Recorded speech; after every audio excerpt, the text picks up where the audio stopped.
Знаете ли защо някои хора страдат от подуване, газове, неприятни усещания в стомаха, лошо храносмилане, други от киселини, рефлукс, твърде засилено отделяне на стомашен сок. Трети имат толкова много слуз в организма, че дори не чувстват глад. Храната не им е толкова вкусна. Дори малко да хапнат, въпреки това те надебеляват. Това са различните типове хора в аюрведа. Ще започнем с първия тип. Това е пита доша. Това са хората, които често страдат от киселини, рефлукс, твърде засилено отделяне на стомашен сок, който чувстват като парене. Хората пита са огнените хора, които имат елемента огън в своята доша. Обикновено тези хора имат много засилен апетит. И всичко каквото хапнат, го храносмилат много бързо.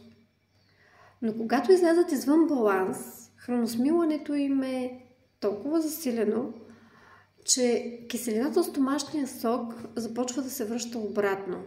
И тогава те са в своя си дисбаланс и чувстват киселини и парене.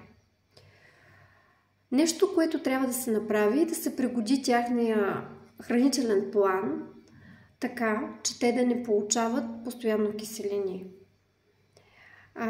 Понякога казват, че проблема е физически. Не, проблема е от храната. Когато се нагласи правилен хранителен план за тези хора, те не би трябвало вече да чувстват проблем. Вторият тип хора, това са, според аюрведа, това са вата тип хората. Те имат в своето качество бързина, лекота, грапавост. Поради тези си качества, обикновено храната преминава, когато са в дисбаланс, много бързо през храносмилателния тракт. Нутриентите не се усвояват добре от организма и въпреки че ядат, те не пълнеят. Те остават все те слабеят.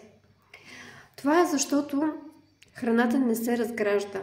Толкова бързо минава през стомаха, че организма не успява да разгради на нутриенти храната, белтъците не се усвояват бързо и тези хора са вечно сухи и слаби.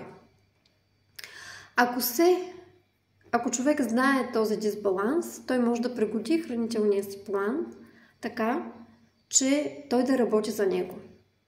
Третия тип хора са кафа хората.